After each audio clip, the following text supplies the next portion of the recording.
जय हिंद दोस्तों। कक्षा 10 मैथ सन 2023 जिसका संकेतांक है 822 डीबी। पिछले हमने पार्ट 1, पार्ट 2 और पार्ट 3 में इस पेपर को हल किया था। उसका कुछ भाग शेष रह गया था जो आज पार्ट 4 में हम हल करेंगे। जिन छात्रों ने पार्ट 1, पार्ट 2 और पार्ट 3 ना देखा हो तो सबसे पहले इन्हें देख लें, उसके बाद पार्ट 4 देखें और पूरे पेपर को हल करने की कोशिश करें। क्वेश्चन नंबर 3 देखिए छात्रों क्या कह रहा है इसमें कि दो घनों जिनमें से प्रत्येक का आयतन 64 घन सेंटीमीटर है के संलग्न फलकों को मिलाकर एक ठोस बनाया जाता है तो प्राप्त घनाभ का पृष्ठीय क्षेत्रफल ज्ञात कीजिए। क्या निकालने हैं छात्रों? पृष्ठीय क्षेत्रफल निकालने हैं हमें। देखिए कैसे हल करेंगे इसे हम लोग। क्या दिया गया है? आयतन दिया हुआ है किसका? घन का। तो सबसे पहले हम लोग क्या करेंगे, माना कि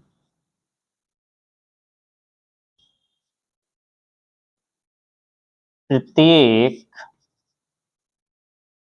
घन की भुजा बराबर a सेंटीमीटर। कितनी सेंटीमीटर मान ली हमने? a मान ली। दो घन है प्रत्येक यानी दोनों घन की कितनी भुजा है? a मान ली हमने। चित्र से समझ लें थोड़ा। जैसे मान लो हमने दो घन ले लिए, एक घन a ये है और b नंबर की ये। दो घन है a और b जिसमें प्रत्येक की भुजा हमने कितनी मान ली है? a। तो वही लिखा है, माना कि प्रत्येक घन की भुजा a है। दिया क्या है? घन का आयतन। तो हम लोग लिखेंगे छात्रों घन का आयतन कितने के बराबर दिया है? 64 घन सेंटीमीटर। घन के आयतन का सूत्र हम लोगों ने पढ़ा है छात्रों, क्या होता है? भुजा क्यू। तो इससे हम लोग लिख लेंगे भुजा क्यू बराबर 64। भुजा हमने कितनी मानी है? a। तो a क्यू बराबर 64। 64 काहे का क्यू है? ये 4 का क्यू है तो क्यू से क्यू गया कट। a बराबर यहां से निकल आया 4 सेंटीमीटर। तो यहां से छात्रों हम लोगों ने घन की भुजा निकाल ली। कितनी निकल के आ गई? 4 सेंटीमीटर। हमने दो घन ले लिए a और b जिसकी प्रत्येक भुजा कितनी है? a और a सेंटीमीटर है। अब सवाल कह रहा है कि संलग्न फलकों को मिलाने पर एक ठोस बनाया जाता है। तो हम लोग लिखेंगे कि जब दो घनों के संलग्न फलकों को मिलाया जाता है तब बनने वाली आकृति घनाभ की होगी। काय की आकृति होगी? घनाभ की आकृति होती है। घनाभ घन में अंतर क्या है? घन की प्रत्येक भुजा बराबर होती है जबकि घनाभ की प्रत्येक भुजा बराबर नहीं होती है, बस इतना अंतर है। थोड़ा उदाहरण के लिए समझ लीजिए कि जैसे ये कोई घन है, ये देख लीजिए छात्रों, ये कोई घन है। अब घन है जैसे ये एक घन है, इनकी प्रत्येक भुजा कितनी है? a। लंबाई भी a, चौड़ाई भी a और ऊंचाई भी a है। अब इनकी संलग्न फलकों को हमने मिला दिया छात्रों। देखना इस तरह से, जब इस तरह से मिला देंगे तो अब देखिए ध्यान से, a भुजा ये थी a, ये तो टोटल लंबाई कितनी होगी? a और a मिलके कितनी होगी? 2a। लंबाई कितनी होगी? 2a। चौड़ाई देखिए, चौड़ाई तो उतनी ही रही, चौड़ाई a ही रहेगी। और ऊंचाई ये देखिए, ऊंचाई a है, a ही रहेगी। तो अंतर किसमें आया? सिर्फ लंबाई में अंतर आया। लंबाई a और a मिलके कितनी हो गई छात्रों? 2a हो गई। तो हम लोग छात्रों ये लिखेंगे घनाभ की लंबाई बराबर 2a, चौड़ाई बराबर a और ऊंचाई बराबर a। ऊंचाई में कोई फर्क नहीं पड़ेगा, ना चौड़ाई में कुछ फर्क पड़ेगा, सिर्फ किसमें फर्क पड़ेगा, इसकी लंबाई में। तो हम लोग लिखेंगे तब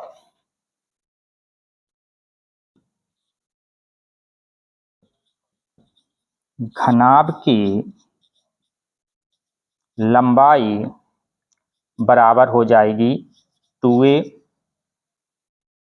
घनाभ की चौड़ाई बराबर a ही रहेगी और घनाभ की ऊंचाई बराबर a रहेगी।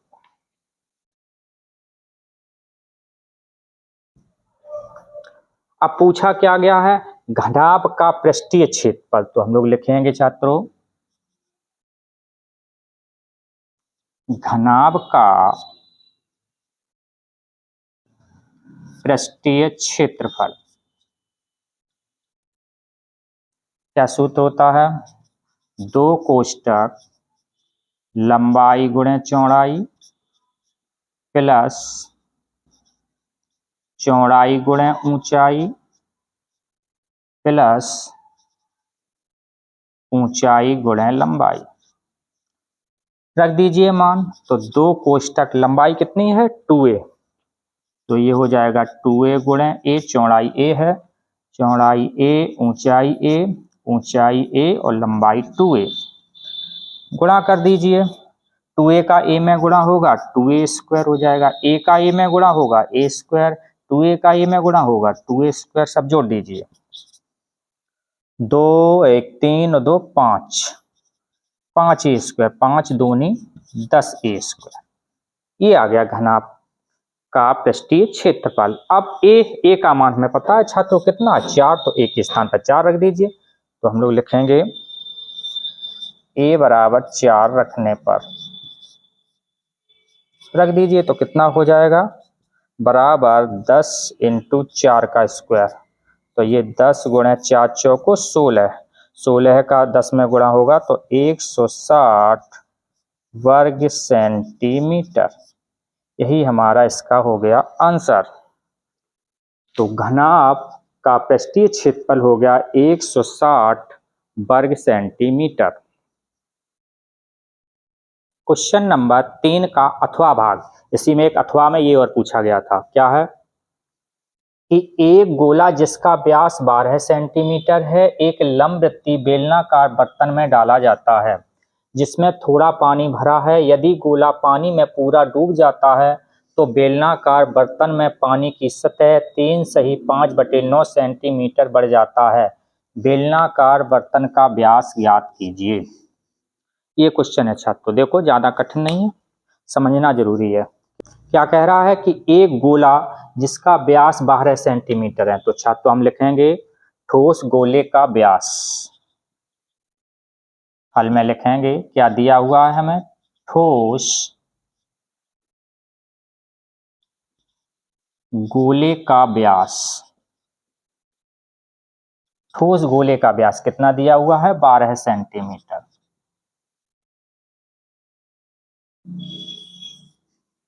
हमने मान लिया ठोस गोले की त्रिज्या r है, तो 2r बराबर हो गया 12 है, तो r बराबर 12/2, 2 से काट दो, 2 छंग 12, r बराबर 6 सेंटीमीटर। यहां से हमारा r का मान निकल आया। हमने कोई ठोस गोला ले लिया जिसकी त्रिज्या कितनी मान ली है, स्मॉल r। अब ये सवाल में क्या कह रहा है, एक लंबवृत्तीय बेलनाकार कोई बर्तन है में डाला जाता है जिसमें थोड़ा पानी भरा है।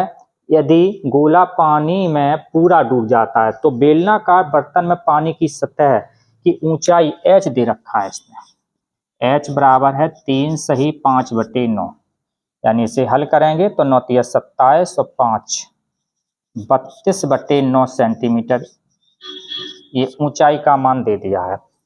अब छात्रों थोड़ा नेक्स्ट समझिए, ऐसे समझिए छात्रों। ये देखिए मान लो कोई ये बेलनाकार कोई बर्तन है और ये कोई ठोस गोला है, मान लो सपोज दैट ये कोई ठोस गोला है।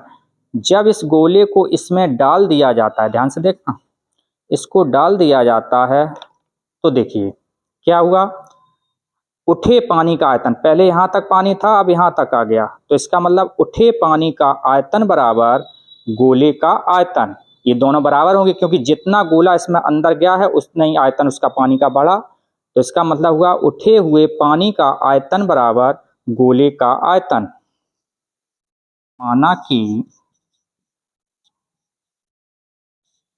माना कि बर्तन कौन सा है हमारा, बेलनाकार, तो हम मानेंगे माना कि बेलनाकार बर्तन की त्रिज्या बराबर कैपिटल आर। ये हमने कैपिटल आर मान लिया है, तो हम लोग क्या लिखेंगे छात्रों, प्रश्नानुसार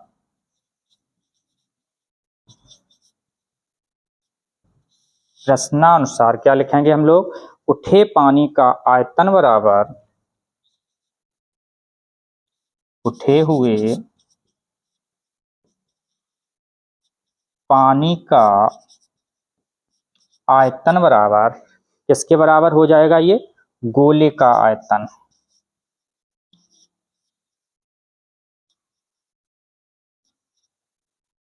अभी जैसा बताया था छात्रों हमने कि उठे हुए पानी, जितना ये पानी ऊपर उठा था, उठे हुए पानी का आयतन बराबर गोले का आयतन। भाई कोई वस्तु जब इसमें डाल दोगे जितनी जगह घेरेगी उतनी जगह ये ऊपर उठ जाएगा पानी। तो उठे हुए पानी का आयतन, सूत्र हम लोगों ने क्या पढ़ा है, बेलनाकार का आयतन पाई आर स्क्वायर एच बराबर गोले का आयतन होता है 4/3 पाई आर क्यूब। पाई से ये पाई गया कट, तो ये आ जाएगा आर स्क्वायर एच बराबर 4/3 आर क्यूब। अब मान देख लीजिए एच का मान कितना दिया है, तो ये हो जाएगा आर स्क्वायर 32/9 बराबर 4/3 आर। स्मॉल आर का मान कितना, 6, तो ये हो जाएगा 6 का क्यूब। तो यहाँ से हम लोग निकाल लेंगे 4 × 6 का क्यूब, 6 × 6 × 6/3, तो ये हो जाएगा आर स्क्वायर 32/9। अब क्या करेंगे छात्रों, गुणा वाले का नीचे भाग लग जाएगा, तो यहाँ से हम लोग निकाल लेंगे आर स्क्वायर बराबर 4 × 6 × 6/3, और गुणा वाले जो हैं ये 32/9 नीचे लग जाएगा भाग। अब पहली गुणे चौथी, दूसरी गुणे तीसरी से ये हो जाएगा 4 × 6 × 6 × 6 गुणे ये 9, नीचे वाले ऊपर पहुंच जाएंगे, और बटे 3 × 32 काट दीजिए, 4 अट्ठे 32, 3 त्रिका 9, 3 के पारे से कट गया। अब ये 2 से, 2 तिया 6, 2 चौको 8, 2 तिया 6, 2 दूनी 4, 2 तिया 6, तो ये कितना आ गया, 3 त्रिका 9 तिया 27 तिया 81। यहाँ से हमारा मान निकल आया आर स्क्वायर बराबर 81। तो यहाँ से आर बराबर निकालना चाहें तो इधर भी वर्ग बनाने पड़ेगा, 9 का वर्ग, वर्ग से वर्ग कट गया, आर बराबर 9 सेंटीमीटर। निकालना क्या है, बेलनाकार बर्तन का व्यास, तो हम लोग लिखेंगे बेलनाकार बर्तन का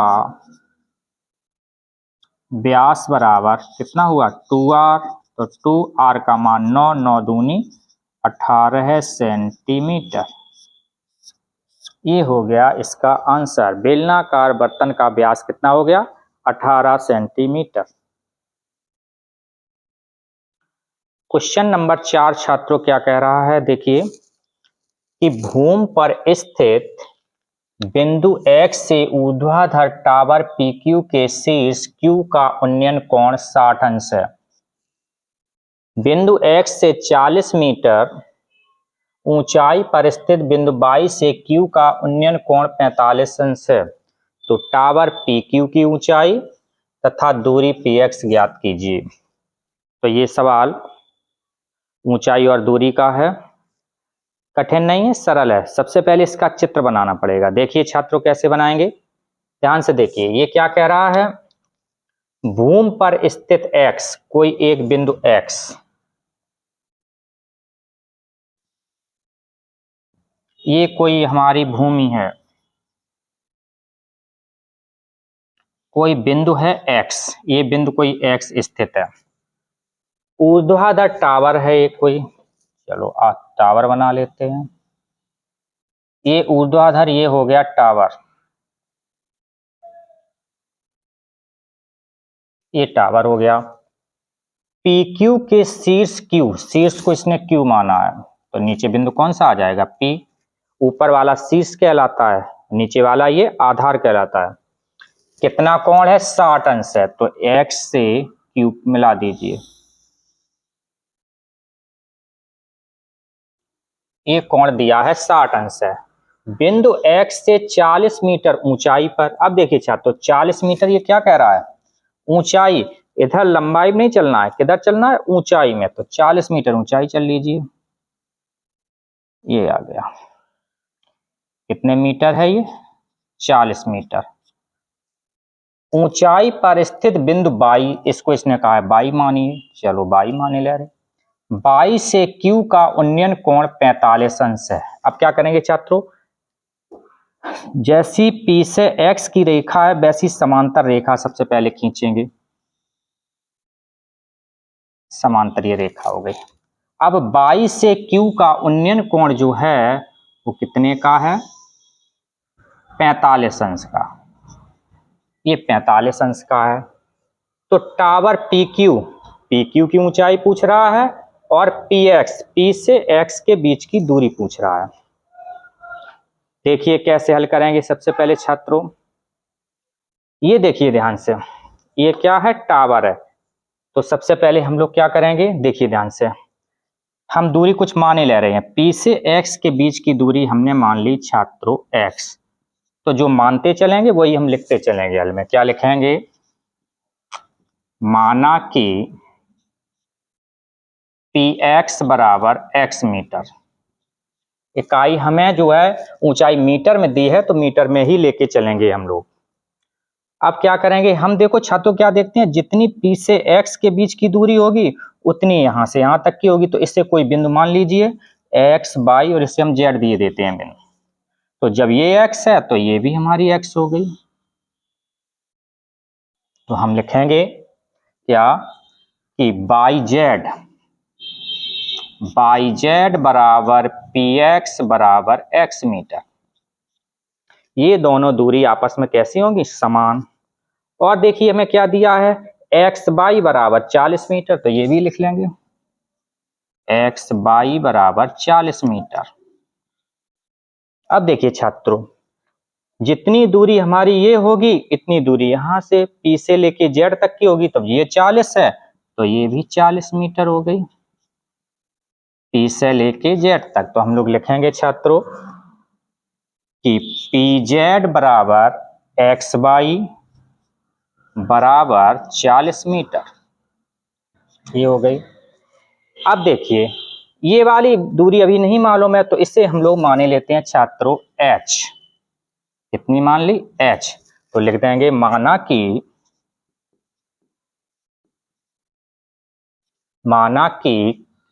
ZQ बराबर H मीटर। अब देखिए टावर कहां से कहां तक है, P से लेके Q तक। तो हम लोग लिखेंगे माना कि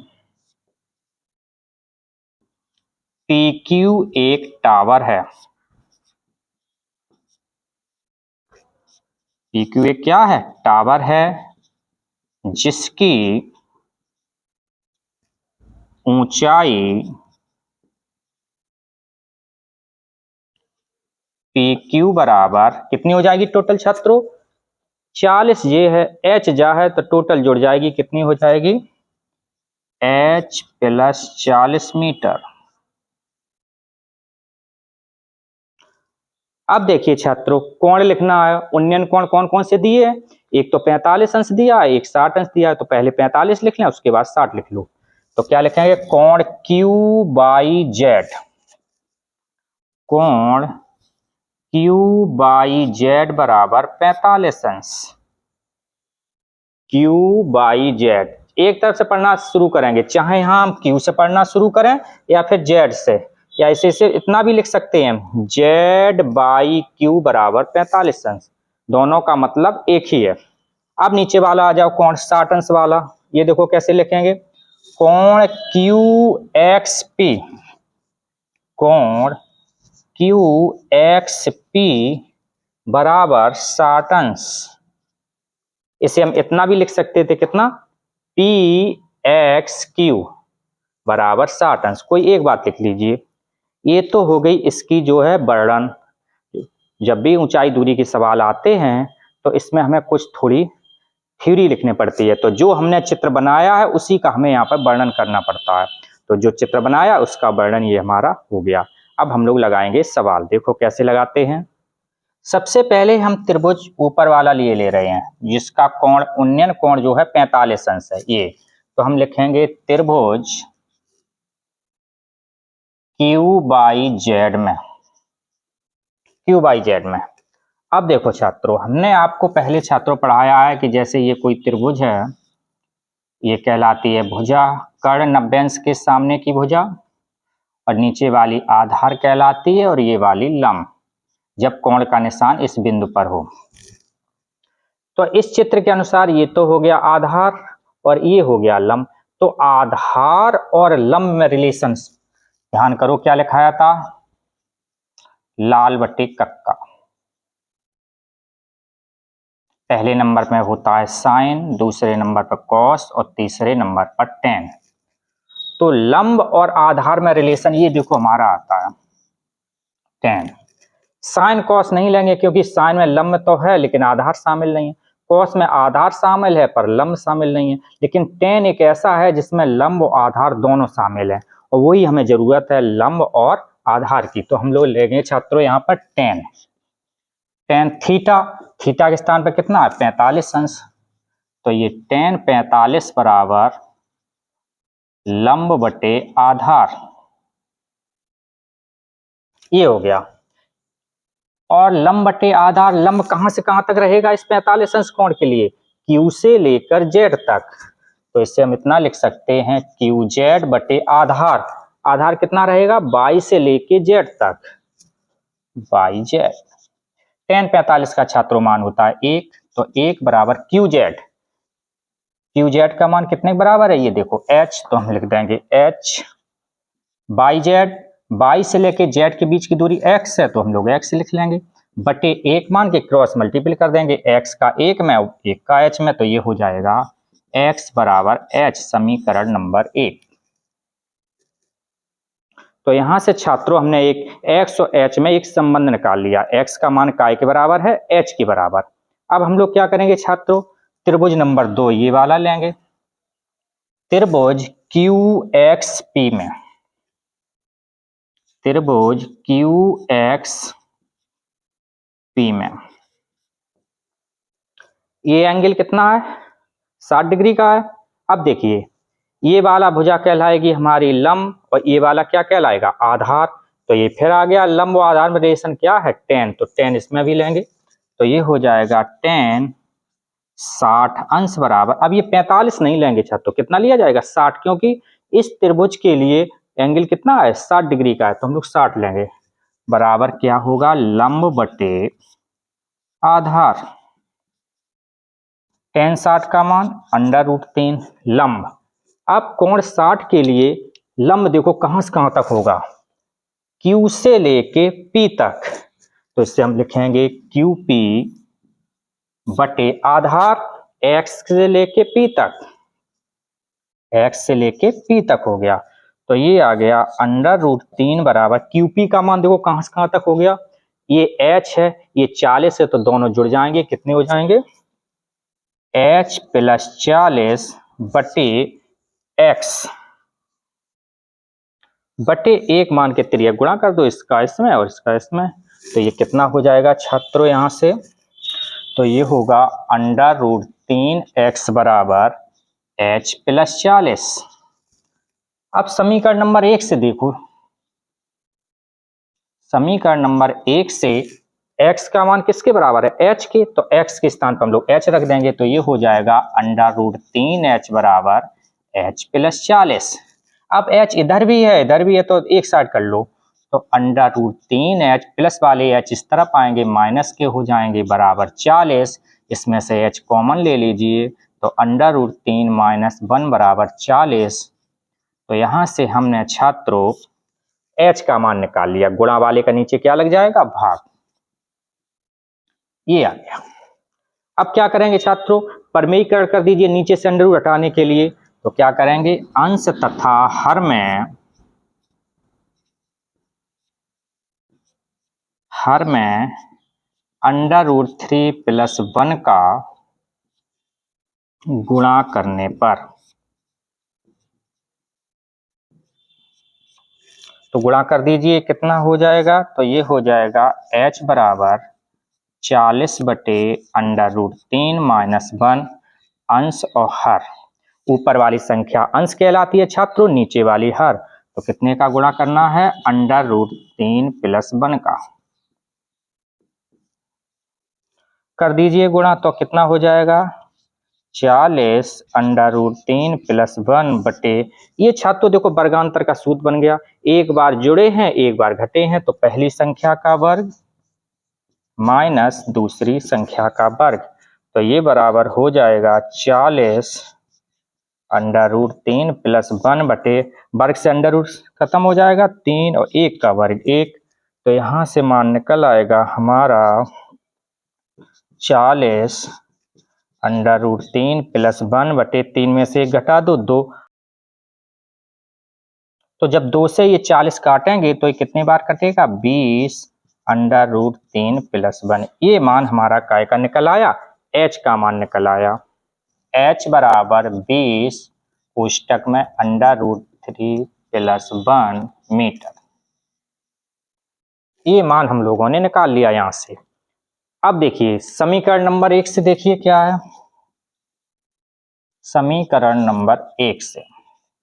समीकरण 1 हमारा क्या था, x बराबर h। तो x और h का मान ये निकाल लिया हमने, तो 20 √3 + 1 मीटर। तो हमने ये x और h जो माने थे, इन दोनों के मान छात्रों हमने निकाल लिए।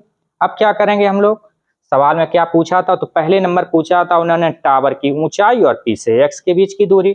तो ये हो गई हमारी यहाँ से px की दूरी बराबर कितनी मानी थी, x और x का मान कितना है, 20 √3 + 1 मीटर। तो एक तो आंसर छात्रों ये हो गया हमारा। अब क्या निकालना है, टावर की ऊंचाई, कहां से, Q से लेके P तक। तो हम लोग लिखेंगे छात्रों टावर की ऊंचाई बराबर QP, और QP हमने कितनी मानी थी, h + 40। h का मान रख दीजिए, कितना है, 20 √3 + 1 और प्लस कीजिए 40, h का मान रख दिया। 20 का गुणा करो अंदर, तो 20 √3 + 20 एकम 20 + 40। तो ये हो जाएगा 20 √3, 40 और 20 60। इसमें से 20 √3 कॉमन ले लो, तो कितना बचेगा, 1 + √3 मीटर। ये हमारी छात्रों क्या निकल आई, टावर की ऊंचाई Q से लेके P तक।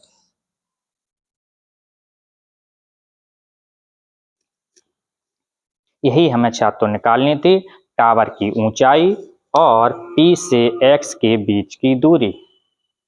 क्वेश्चन नंबर 4 में एक अथवा में और क्वेश्चन दिया हुआ था, ये देखो कैसे हल करेंगे। क्या कह रहा है कि एक नाव से जो एक पुल की ओर आ रही है, किसी क्षण पुल का उन्नयन कोण 30 अंश देखा गया है। नाव के उसी चाल से 4 मिनट चलने के पश्चात पुल का उन्नयन कोण 30 से कितना हो जा रहा है, ये 60 अंश हो गया। तो नाव को पुल तक पहुंचने में कितना समय और लगेगा। सबसे पहले हमने माना कि ये कोई एक पुल है, क्या है, पुल है। और ये देखो नदी, जैसे यहाँ पर नदी में मान लो ऐसे पानी बह रहा है, इसमें ये पानी बह रहा है, और यहाँ कोई मान लिया ए बिंदु पर कोई एक क्या है, नाव है। ए बिंदु पर नाव है, मान लो नाव यहाँ पर ये जैसे ये पानी जो बह रहा अपना, और ये कोई यहाँ पर एक नाव है। ए बिंदु पर जब ये नाव है तो सवाल क्या कह रहा है कि पुल की ओर आ रही है, ये अपना पुल हो गया। किसी क्षण पुल का उन्नयन कोण 30 अंश देखा गया। इस बिंदु से और यहां तक ये जो एंगल है कितने अंश देखा गया छात्रों? 30 अंश। हमने भी डाल दिया 30 अंश। मान लिया हमने कि डी से लेके सी तक ये पुल है। अब देखिए ध्यान से, वो कह रहा है नाव के उसी चाल से 4 मिनट चलने के पश्चात जो अपनी नाव है ये चलती चलती चलती चलती यहाँ कोई बिंदु, ये मान लो जैसे ये बिंदु है, बी बिंदु है, चलती चलती यहां तक चली आई। क्या मिनट तक चली ये? 4 मिनट तक। 4 मिनट तक ये नाव यहां से यहां तक चली। तो मान लिया हमने कोई बिंदु बी है यहां पर आ गई, तब ये उन्नयन कोण कितने अंश का हो गया? 60 अंश का। ये जो उन्नयन कोण है कितने अंश का हो गया? ये 60 अंश का हो गया। तो पूछ रहा है सवाल, नाव को पुल तक पहुंचने में कितना समय और लगेगा? ए से बी तक आने में तो 4 मिनट का समय लगा है। तो वो ये कह रहा है सवाल, अब ये नाव जब यहाँ ए वाली बी पे आ गई तो बी से लेके सी तक पहुंचने में इस नाव को अब और कितना समय लगेगा? ये सवाल हमारा है। देखो छात्रों, हम लोग मानेंगे यहां पर, माना कि सी डी एक पुल है।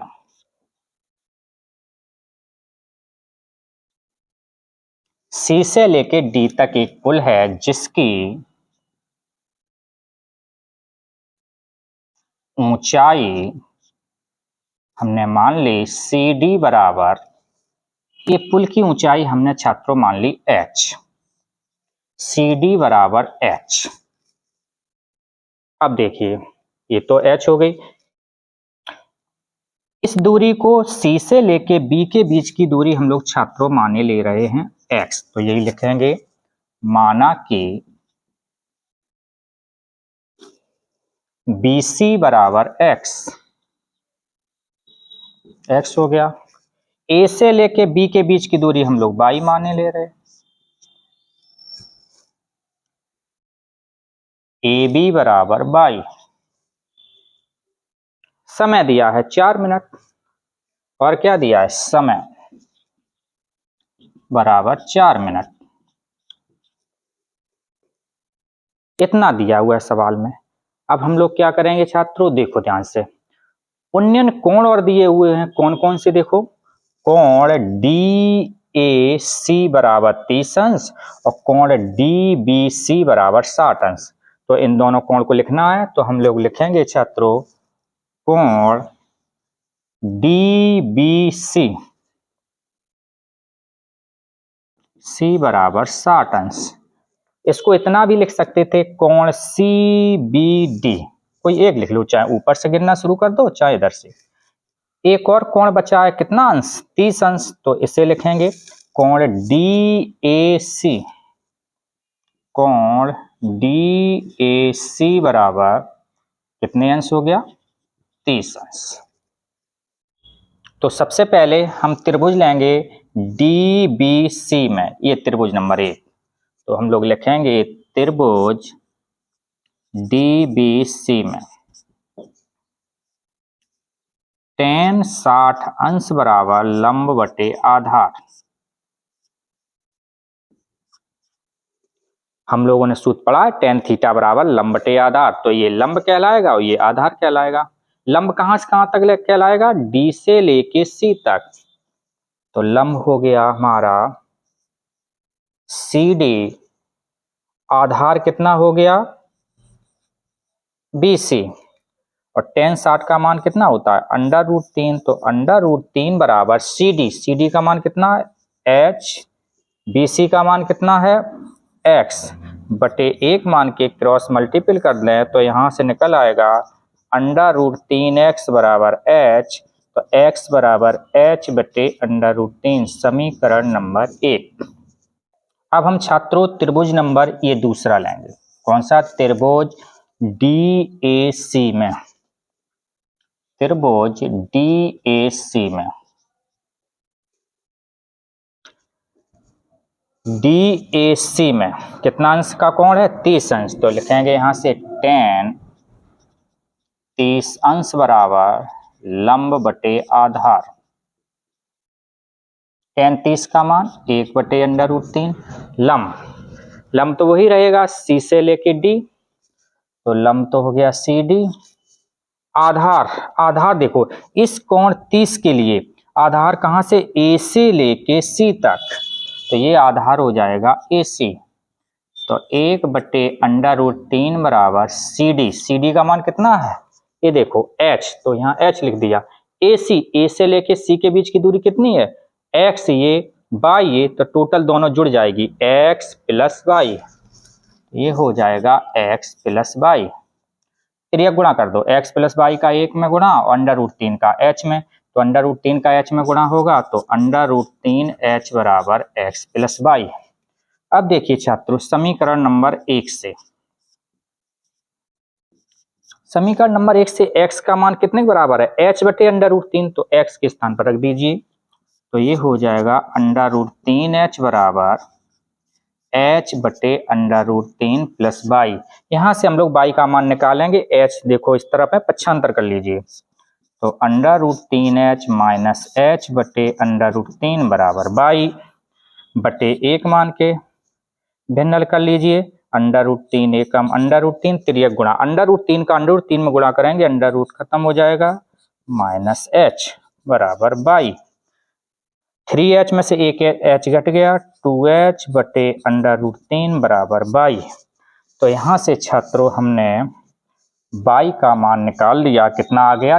2h बटे √3। अब देखिए छात्रों A से B तक चलने में समय कितना लगता है? 4 मिनट। समय कितना दिया है? 4 मिनट। तो छात्रों हमने एक सूत्र पढ़ा है, चाल बराबर दूरी बटे समय। तो हम लोग लिखेंगे चाल बराबर, क्या सूत्र पढ़ा है? दूरी बटे समय। दूरी कितनी दी है? 2h बटे √3 बटे समय, देखिए कितने मिनट है? 4, ये 4 रख दो, बटे 1 मान के हल कर लीजिए, पहली गुणा चौथी, दूसरी गुणा तीसरी, तो 2h में गुणा 1 का हो जाएगा और 4 का गुणा √3 में, तो ये 2 के पारिश काट दे दिए, 2 दूनी 4, तो यहाँ से निकल आया h बटे 2 √3। ये नाव की हमें चाल मालूम चल गई, कितनी चाल से ये नाव चल रही है? h बटे 2 √3। पूछा क्या गया सवाल में हमें कि ये B से C तक पहुंचने में लगा समय, तो हम लोग लिखेंगे छात्रों x दूरी चलने में लगा समय। समय बराबर सूत्र क्या होता है? दूरी बटे चाल, तो हम लिख देंगे दूरी बटे चाल। अब देखिए दूरी कितनी है? ये x, तो ये x बटे चाल हो जाएगा। x समीकरण नंबर 1 से देखो छात्रों, x का मान हमने कितना निकाला था? h बटे √3। चाल कितनी है? h बटे 2 √3। अब पहली गुणे चौथी, दूसरी गुणे तीसरी से ये हो जाएगा h गुणे 2 √3 बटे √3 गुणे h से h कट गया, √3 से √3, तो यही मेरा आंसर आ गया 2 मिनट। यही सवाल में हमें पूछा था छात्रों।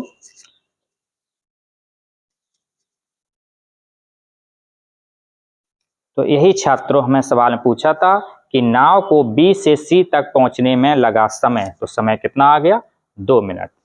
तो हम लोग लिखेंगे छात्रों कि नाव को पुल तक पहुंचने में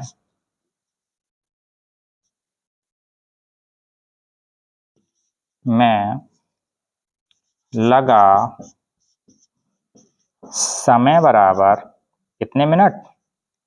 2 मिनट। ये हो गया इसका आंसर। क्वेश्चन नंबर 5 छात्रों क्या कह रहा है? पिता की उम्र पुत्र की उम्र की 7 गुनी है। 2 वर्ष पहले पिता की उम्र पुत्र की उम्र की 13 गुनी थी, तो दोनों की वर्तमान उम्र क्या होगी? देखिए छात्रों, सरल है सवाल, कठिन नहीं है, बस थोड़ी ना थ्योरी लिखने पड़ती है और कुछ नहीं। कैसे हल करेंगे? सबसे पहले हम लोग छात्रों मानेंगे, माना कि पुत्र की वर्तमान उम्र बराबर x वर्ष। क्या किया छात्रों? हमने मान लिया जो पुत्र है उसकी वर्तमान जो उम्र है वो कितनी है? x वर्ष है। तब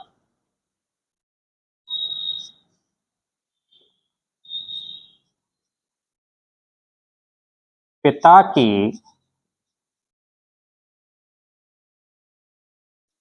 वर्तमान उम्र बराबर क्या कह रहा है? पिता की उम्र जो है पुत्र की उम्र की 7 गुनी है, तो ये हो जाएगी 7x। गुनी का मतलब छात्रों होता है गुणा करना। तो जब ये x वर्ष का था पुत्र, तो पिता कितने वर्ष का था? 7x वर्ष का। प्रश्नानुसार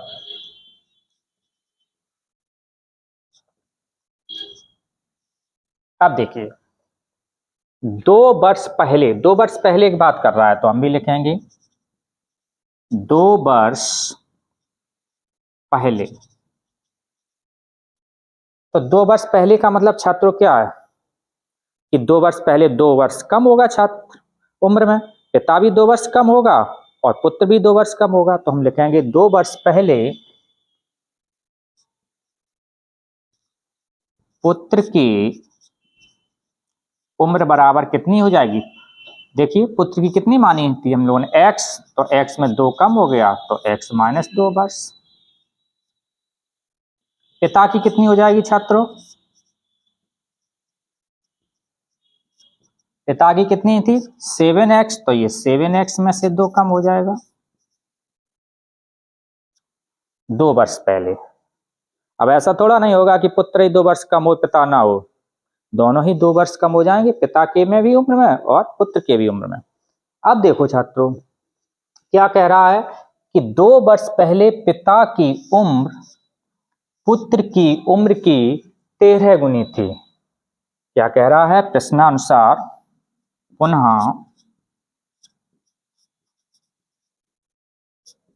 प्रश्नानुसार क्या कह रहा है कि 2 वर्ष पहले जो पिता की उम्र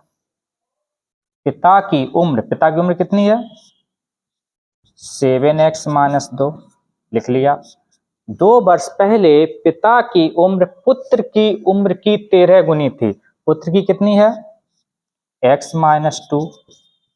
कितनी गुनी? 13 गुनी, तो 13 का गुणा कर दो, बराबर हो जाएंगे। ये कंडीशन, बस ये है, ये कंडीशन छात्रों आपको याद रखने हैं, फिर सवाल में कुछ नहीं है। अब क्या करेंगे छात्रों? इसे हम लोग हल कर लेंगे। कैसे हल करेंगे? 7x माइनस 2, 13 का अंदर गुणा कर लो, 13x माइनस 13 दूनी 26। पक्षांतर कर दीजिए, ये हो जाएगा 7x माइनस प्लस वाले 13x इस तरफ आएंगे, माइनस के माइनस वाले 26 इस तरफ आएंगे, प्लस के बराबर 0। हमने दोनों ही पद को इधर पक्षांतर कर लिया। ऋण के 13x और धन के 7, 13 में से 7 घटा दीजिए, तो 6x इकाई के बचेंगे, माइनस के धन के 26 और ऋण के 2, तो 26 में से 2 घटा दीजिए, धन के कितने बचेंगे? 24 बराबर 0। तो ये निकल आएगा माइनस के 6x बराबर प्लस वाले उस तरफ जाएंगे, माइनस को हो जाएंगे, माइनस से माइनस कट जाएगा छात्रों। और यहाँ से अगर हम x का मान निकालना चाहें तो 6x बराबर 24, x बराबर 24 बटे 6, 6 चौको 24, तो x बराबर 4। x का मान निकल के आ गया कितना? 4। x आपने किससे माना था? पुत्र की उम्र, तो पुत्र की उम्र निकल के आ गई, कितने वर्ष है छात्रों? 4 वर्ष। अब ये पूछ रहा है सवाल में कि दोनों की वर्तमान उम्र बताओ, तो पिता की कितनी हो जाएगी? तो पिता की वर्तमान उम्र बराबर कितनी मानी थी छात्रों हम लोगों ने? 7x। तो 7x का मान रख दीजिए 4, तो 7 चौको 28 वर्ष। ये तो हो गई पिता की, और लिख देते हैं हम लोग छात्रों पुत्र की वर्तमान उम्र बराबर हमने कितनी मानी थी? x। तो x का मान कितना निकाला? 4 वर्ष। यही हल हो गया इस सवाल का। तो पिता की उम्र हो गई 28 वर्ष और पुत्र की उम्र हो गई कितने वर्ष? 4 वर्ष। Question number 5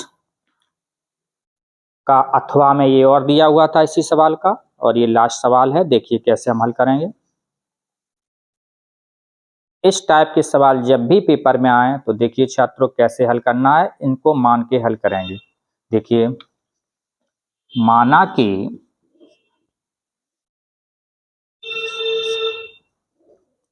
1/x plus y बराबर कोई अक्षर हम मान लेते हैं a, और 1/x माइनस y बराबर b मान लिया। रख दीजिए इसमें, तो ये हो जाएगा, पहला वाला बन जाएगा हमें समीकरण हमारा 10a प्लस के 2b बराबर 4, समीकरण नंबर 1। दूसरा कितना बन जाएगा? 15a माइनस 5b बराबर 2, समीकरण नंबर 2। कुछ नहीं होता छात्रों, तब यहाँ 1 माना जाता, 1/x प्लस y की जगह आ गया हमारा a। ऐसे यहाँ पर 1/x माइनस y के स्थान पर कितना आ जाएगा? b, तो ये b आ गया। इसी प्रकार से दोनों समीकरण को हम लोग लिख लेंगे। अब देखिए छात्रों, इनको हम लोग हल कर लेंगे। कैसे हल करेंगे? सपोज करो, मानो हम इन b वाले बराबर करना चाहते हैं, तो क्या करेंगे? b के साथ में जो संख्या है उसका ऊपर वाली संख्या में गुणा, और b के साथ में जो समीकरण नंबर 1 में जो संख्या 2 दी है उसका नीचे वाले में गुणा करते हैं। बस बराबर हो जाएंगे। 5 दूनी 10, 2 पंचे 10, जोड़ने से लग जाएगा। तो लिखेंगे छात्रों समीकरण नंबर 1 में 5 से तथा समीकरण नंबर 2 में 2 से गुणा करने पर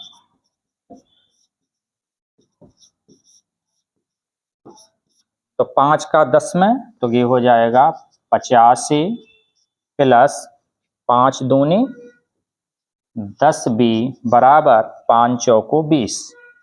ये एक नया समीकरण बना लीजिए, इसे 3। 2 का करिए गुणा, 2 का 15 में, 15 दूनी 30 से माइनस 2 पंचे 10b बराबर 2 दूनी 4। ये समीकरण नंबर हो गया 4। जोड़ने पर जोड़ दीजिए, प्लस माइनस के कट गए, 50 और 30 कितने हो गए? 80a बराबर 20 और 4 24। a का मान यहां से निकाल लीजिए, 24 बटे गुणा वाले 80 का नीचे भाग दीजिए। चलो काट दीजिए, क्या क्या पारिश कटेंगे? 4 के पारिश काट दें, 4 छिंग 24, 4 दूनी 8, 0, 2 से काट दीजिए, 2 तिया 6, 2 धाई 20। तो यहां से a का मान आ गया 3/10। अब क्या करेंगे छात्रों?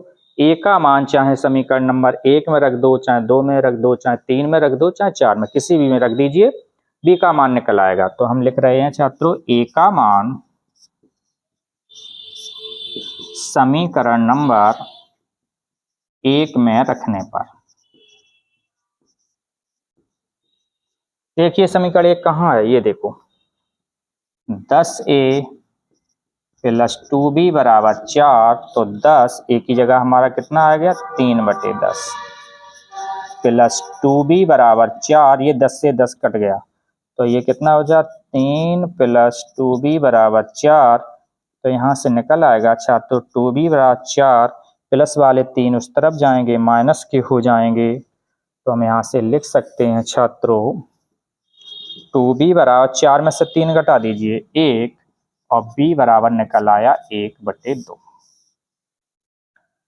तो इनकी सहायता से छात्रों हमने a और b का मान लिया निकाल। अब हम लोग क्या करेंगे, जो हमने माना था a बराबर कितना है 1/x प्लस वाई, b बराबर कितना माना था 1/x माइनस वाई, a और b के मान उठा के रख देंगे और x वाई में मान हमारे निकल आएंगे। तो देखिए कैसे हल करेंगे अब।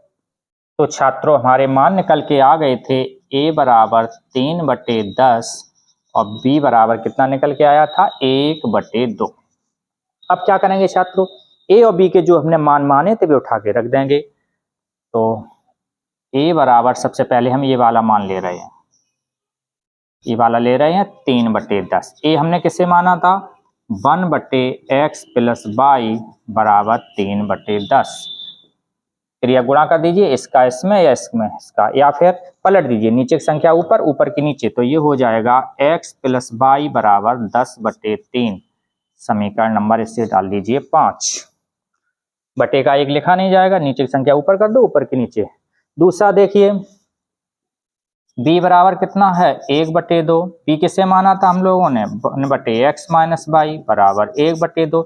ऐसे ही पलट दीजिए, नीचे की संख्या ऊपर कर दीजिए ऊपर के नीचे, तो ये कितना हो जाएगा x माइनस वाई बराबर 2। समीकरण नंबर 6।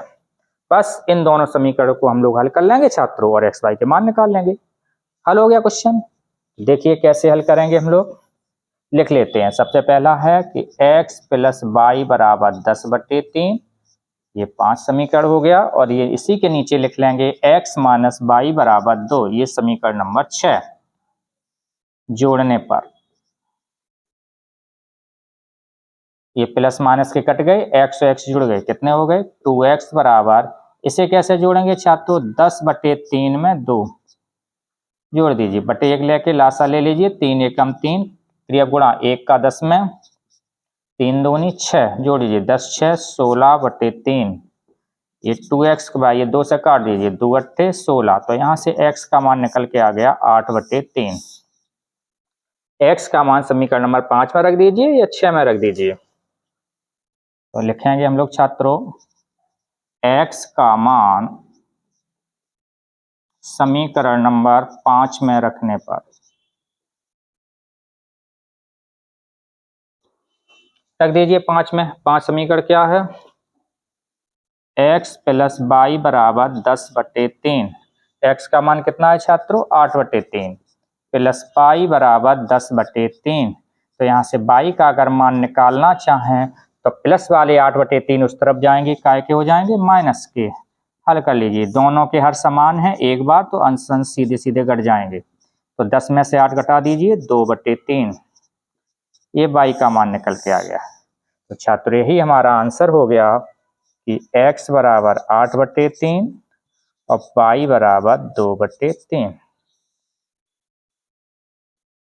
तो इस प्रकार से ये पेपर का पूरा सॉल्यूशन हो गया हमारा। धन्यवाद।